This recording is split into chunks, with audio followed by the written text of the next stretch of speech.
46 চনত বিদেশী বুলি খেদিছে, 50 চনত পাকিস্তানৰ শৰণাৰ্থী লগাই ঘৰ জ্বলাই খেদিছে।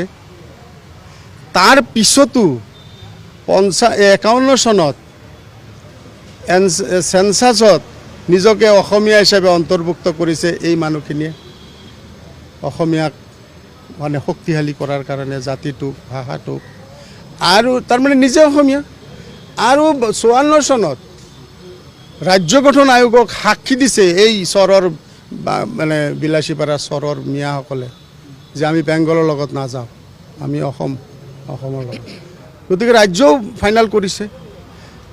তাৰপিছত আকৌ 60 চনত ভাষা আন্দোলনত তেওঁলোকে জঁপিয়াই পৰিছে।